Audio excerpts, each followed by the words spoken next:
Have you ever met with a prospect and you were planning to stick to your guns? You go through the first appointment, you finally come to the point where you ask for the signed broker of record letter and they say no. Then what do? Do you fold like a house of cards, or do you stick to your guns, put a line in the sand, and ask for the broker of record letter still?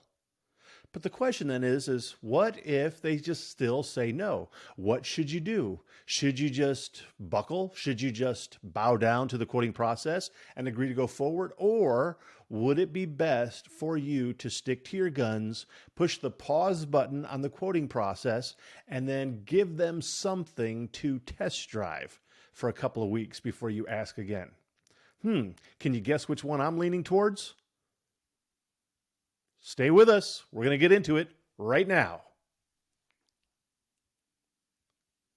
Hey there, Permission Nation. Welcome to the podcast. My name is Charles Specht, and this is the Millionaire Insurance Producer Podcast. Great to have you with us today. And like normal, we're going to get right into this thing. So let's say, for example, you set an appointment, and that's just hard to do, isn't it? I mean, after all is said and done, setting appointments is a very, very difficult thing to do. Most insurance agents feel that if they could simply set more appointments, they would probably win a whole lot more new business, but setting appointments is just difficult to do. So they don't have enough at bats, if you will. But I want to now talk about this, like when you set your appointments and then you're meeting with your prospect, what does the process and the plan look like? I'm telling you a couple of different things. One, if the insured meets with you, they will always let you quote, period. They're going to let you quote. If they are willing to meet with you, a stranger, to talk about insurance, something they don't want to talk about, they're likely going to let you quote. They've already made that decision. Not a problem. You can quote. We'll definitely let you give us quotes. So that's always there. Therefore, you don't have to push the envelope, if you will, to hurry up and get to that point. I would say slow down, push the pause button. You don't need to go there yet. Let's be a little bit more professional. I would also tell you that if you kindly, tactfully, in a very professional way, inform the insurance buyer that you don't offer quotes, that you are going to be remembered. They will not forget you, the insurance agent who says that he or she doesn't offer quotes. They're going to remember you, okay? So I'm just telling you that we likely have quoting as an option. And I would tell you that that should be option C, if you will. We got A, B, and C. Just going to the quoting process should be option C.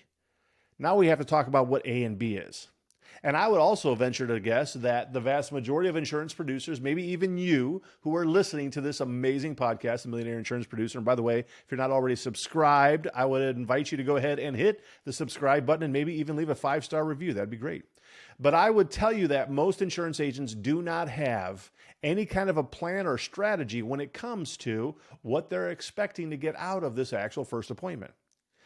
I obviously talk a lot about the broker of record letter. And so the broker of record letter should be, first and foremost, plan A.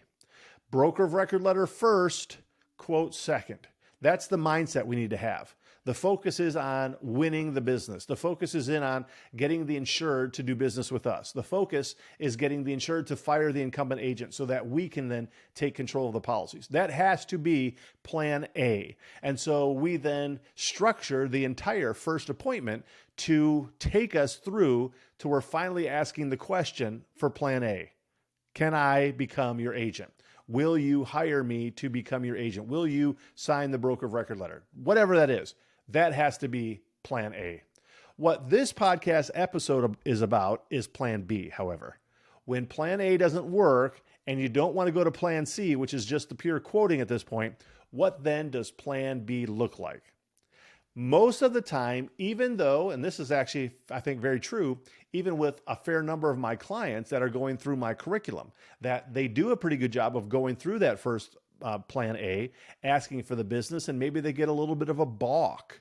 Maybe they get a little bit of maybe a pause from the insured where they choose not to sign it right off the bat. Hey, fully expect that. I mean, a lot of your business owners are not going to sign the broker of record letter on that first appointment. I am one of those. If I was a business owner, and even if I wanted to sort of like maybe switch agents, I'm not going to do it on the first meeting with you. I might like everything you have to say. I'm just not going to sign it on the first appointment. I'm going to want to think about it a little bit. I might even want to talk to one of your current clients, one or two of your current clients. I might want to think about it a little bit more. And so then I'll meet with you again with the expectation that I'll probably sign it on that second time. So I would just tell you, we need to go back to the actual percentages here. Around 15% of the insurance buyers you meet with are likely going to sign your broker of record letter because they don't like their current agent.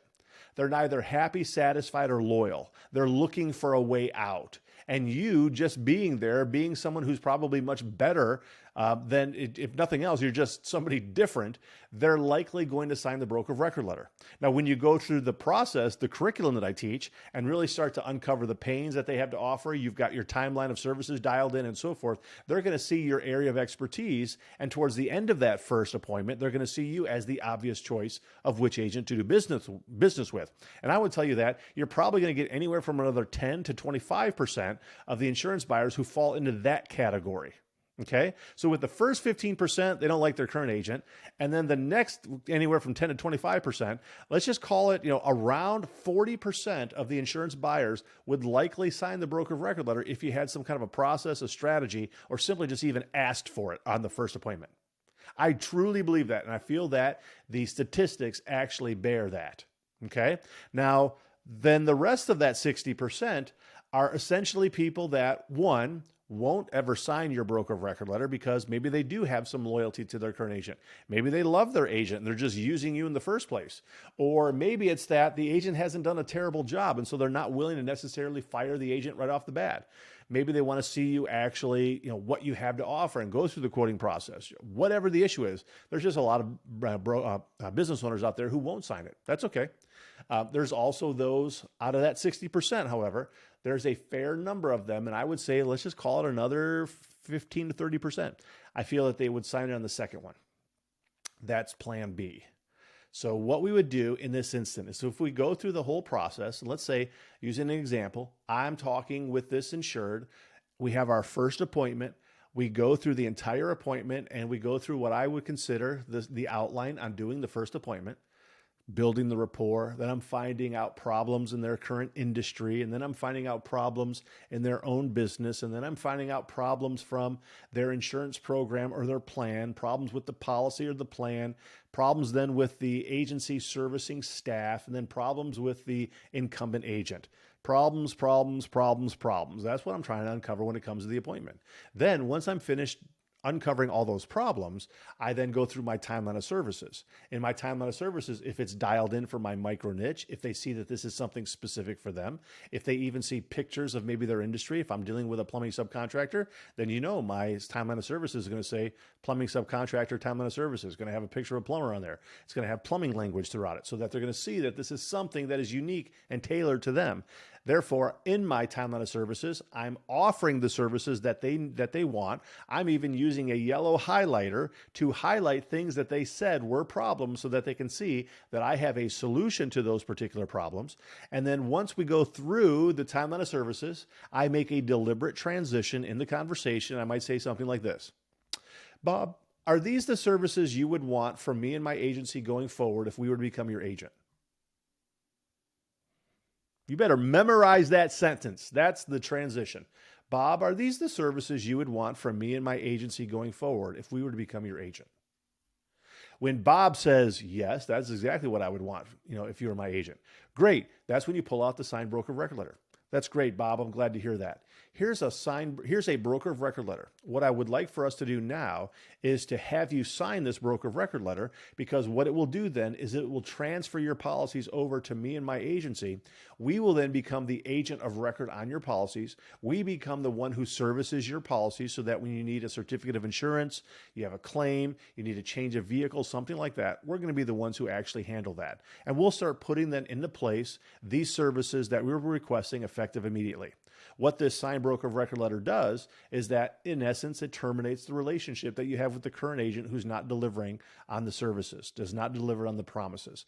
And so it then just removes that agent from the relationship altogether, transfers your policies to my agency. And so I would like for you, Bob, to go ahead and do this so that we can represent you to this current carrier as well as the rest of the marketplace like I've outlined in this timeline. So I'm going to have a conversation that's like that. And then what do we do if the insured says something like, well, I'm not quite sure I'm comfortable with that yet. Or I don't know if I want to do that to my agent yet. Or I like what you have to offer here. It's just that I really don't know you yet. They might say something like, well, I appreciate that and it's good, but you know what? I want to see some numbers first. I want to see where you're going to go with this. Okay.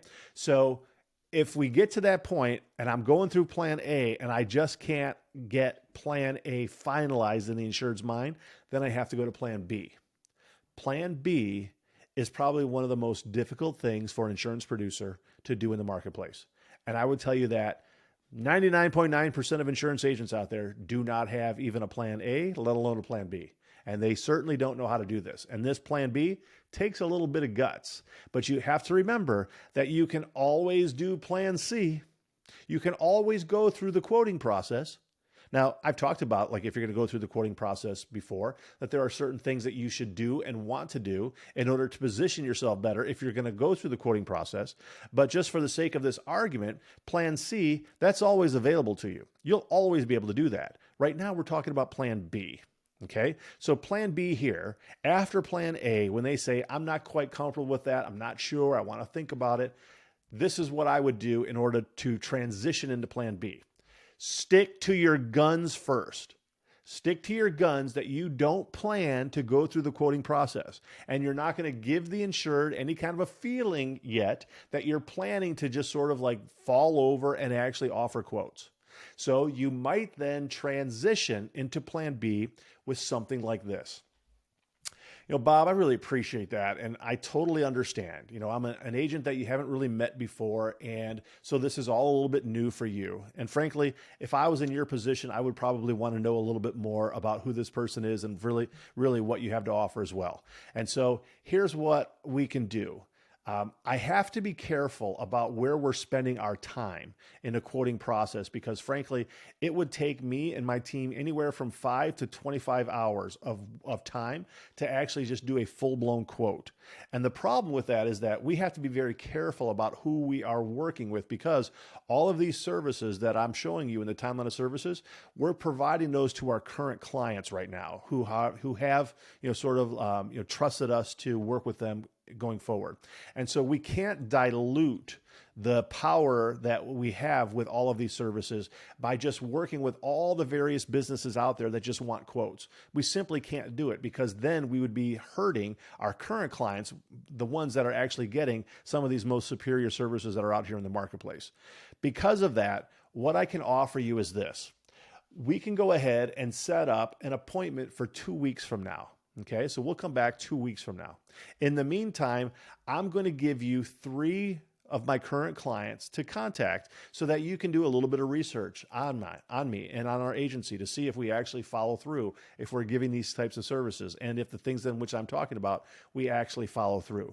But I also know it's like, well, you know what, you're paying a lot for insurance, and it's almost like a Bugatti. It's almost like a Ferrari, the amount of money that you're paying for your annual insurance policy. So I get it. You don't want to just necessarily, sign on the dotted line for this big car until you get a chance to test drive it. So what I want to do over the course of these 2 weeks is allow you to test drive our services. What I'm going to do here is we'll go ahead and get a copy of your policies, and we're going to do what's called a complimentary audit. So we're going to deep dive into your policy to figure out what's there, what's not there, maybe where there's some gaps in your current insurance coverages and so forth. And then I'm going to come back in those 2 weeks and we'll put together a full-blown sort of side-by-side comparison so that you can see exactly what you have, maybe where some of your insurance coverages are deficient, and what we would be able to do to fix those problems. as well as what I'm going to do is show you what our 12-month safety program looks like for your auto fleet. I'm going to put together a basic outline of what the safety program would be that we would put together, and I'm going to do 1 month for you so that you can get a feel for it. I'll come and I'll actually put together, a 15-minute training for your employees so that you can see what it's going to be like, how we document it, and how we then take all of that documentation at the end of the year to be able to give it to the underwriter so that they can see that you are a safety conscious business owner, and they will probably likely give you more credits rather than debits, which is going to lower your insurance premium. So we're going to allow you to test drive our services over the course of these 2 weeks. Now, what's going to happen, however, Bob, at the end of those 2 weeks, and when we meet together, I'm going to ask you, once again, if you're ready to move forward with that, because frankly, we are very convinced that we are the go-to broker for plumbing subcontractors here in the state. Our timeline of services is second to none. We represent not only your current carrier, but we represent these other 17 carriers that I have outlined on the timeline of services. So after all is said and done, you're going to, from us going out to the marketplace by putting together the Ferrari-like submission as we send it out to the marketplace, as well as our plumbing renegotiation strategies, where we renegotiate with the underwriters once the quotes are received. You're going to be assured that you have the absolute lowest quote possible and the best coverages that are available in the marketplace. So after these 2 weeks, after you get a chance to talk to our clients, test drive some of our services a little bit more, I'm actually very convinced that you're going to want to do business with us, and I hope that will be kind of the goal that we're going to talk about in 2 weeks. Does that work for you? Now, I think that flat out, that should be Plan B. You should be doing that for Plan B. Let me just say it again. You should be doing that for Plan B. If you're not, amateur.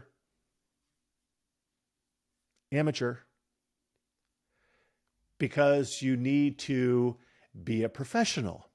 A professional has a plan. A professional has a strategy. A professional knows what they're going to be doing next. Even though you might not always know what to expect, you should always have a next step. Plan A, Plan B, Plan C. So the goal, obviously, after Plan B is that I'm going to be in such a strong position that hopefully they're going to give me the signed broker of record letter at the end of that conversation. That's the goal. I'm really pushing for it. Testimonials, a free test drive, and so forth. There has to be something there that the insured can test drive, okay? Because again, they're trying to figure out, are you worth it? They're trying to figure out, are you a liar? They're trying to figure out, is this just more sales speech? So the free service that you give to them gives them a chance to test drive the Bugatti, right? You're a Bugatti and your competitors are driving used Buicks. If you're a Bugatti, you need to have Bugatti-like timeline of services. You need to have a Bugatti-like renegotiation strategy. You need to have Bugatti-like testimonials. You need to have a Bugatti-like free service that they can see what it's like, that they can feel what it's like in order to do business with you. They need to take it home, if you will, park it in their garage, test drive it. That's what they want to do before they put down the big bucks on the Bugatti. So in Plan B, you're giving the insured a plan on what you're going to be doing going forward so that they can see what's the value they're getting out of it. That free audit on their policy, that's valuable. But I also want to give them something that they're not receiving. Okay, so an audit on a policy is good. I don't know if it's as maybe potentially as important as potentially giving them something like a safety program, an outline of a safety program. So I might even give them a 12-month outline on what the topics would be for a driver safety program. And then maybe rather than just meeting with them face-to-face, I might put together a 7-minute video that I put on my YouTube channel, for example, where then I have those employees in a safety meeting. They go through the 7-minute video, they all watch it, and then they all sign their name on a piece of paper that says that they actually went through that training. This is what it was about. They agreed to follow those things and to be a safer driver going forward. And then I compile that information, and then I would compile it for the next month and the next month and the next month, because that data would be used then in my submission. And if I am showcasing that data correctly to the marketplace, to the underwriters are going to want to salivate over that account. They're going to want it because it is more safety conscious. They're less first of all, they'll want to quote it. They're also less likely to debit the account and potentially more likely to actually give a credit on it because of the safety program that's in place. I'm not saying I'm going to do an entire safety program for them during the 2 weeks, but I'm going to give them just maybe the topics that I would do for those 12, and then maybe I would record that 7-minute video. And frankly, I only ever have to do that 7-minute video once, because I can do the same video for every single account. It might just automatically already be on YouTube, and I can just give them the URL to go to it. Or, I guess where I'm going with this is that you don't have to recreate the wheel every single time. You just need to recreate the wheel the first time and then say, this is my wheel. And then you do it again and again and again and again. That's what we need to actually focus on if we're going to become much more of a professional rather than an amateur. So then the goal is, and hopefully the insurer is going to buy into that, say, okay, you know what, that sounds good. That sounds like an actually good plan. Give me a little bit of chance to kind of think about it, review the timeline here and see if this is something I want to do. I want to check out your references. That's great. Because by the way, if you're just talking to business owners that are paying like $4,000 for insurance, this is not the plan for that type of an account.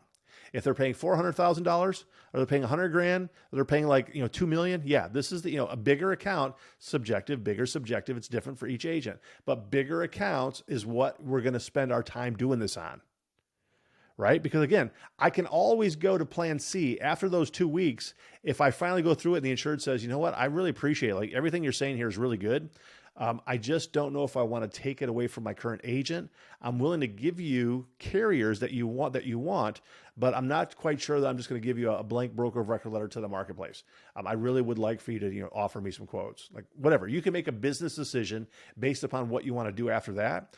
But why this is also important is that it's really letting you see where you stand in the relationship at this point, and frankly, how strong of a relationship your competitor has.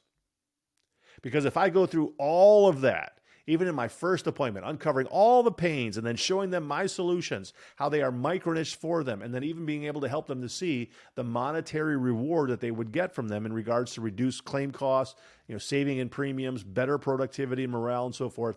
And then I go through my Plan B where I'm giving them, testimonials and maybe even free services. And if they still say no, I've learned a lot at that point. I have learned a lot that, frankly, I'm not quite sure this might be a really good prospect. And so I might be unwilling to spend any more time on it. Not that I'm going to burn my bridge with them, but I'm probably just going to push pause and just move on to the next one. Because again, if it literally is going to take anywhere from, say, 10 to 25 hours of my life to work on the account, I would rather spend 10 to 25 hours of my life working on an account that I feel like I've got a really good shot on.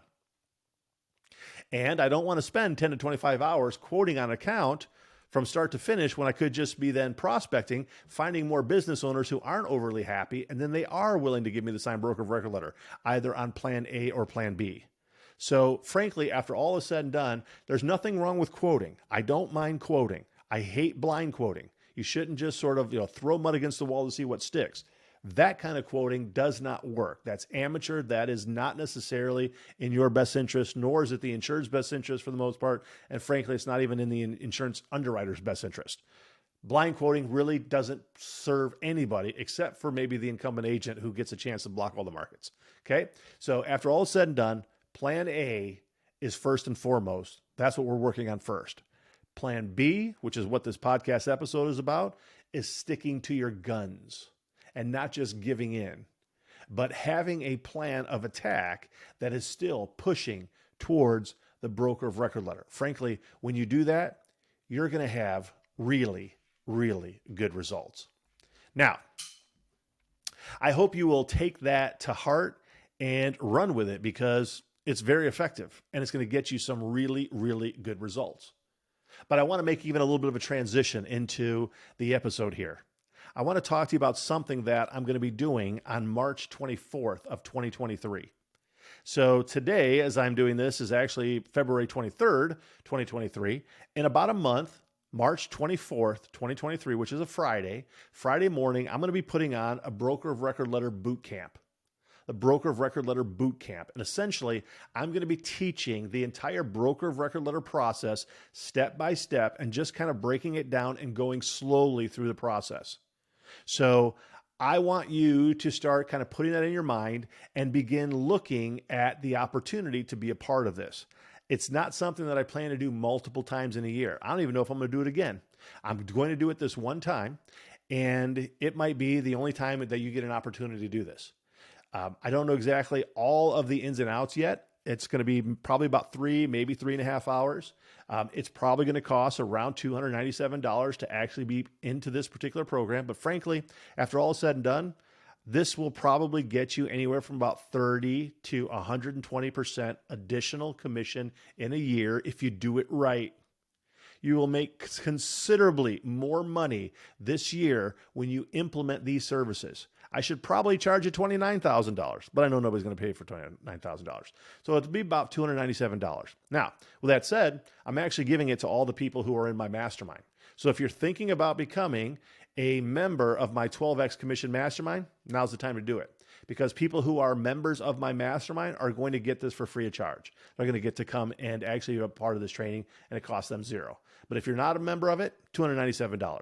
Frankly, after all is said and done, you're going to have a strategic process from A to Z that's going to be able to teach you how to get the signed broker of record letter from your prospects rather than just having to go through a quoting process, throwing mud against the wall, winging it, hoping that the mud sticks, and ending up losing. Why go through that quoting process when the incumbent agent's winning 92% of the time? It is a much smarter process to put a line in the sand, have a strategy for the BOR that actually works. That's what I'm going to be teaching you on March 24th of 2023.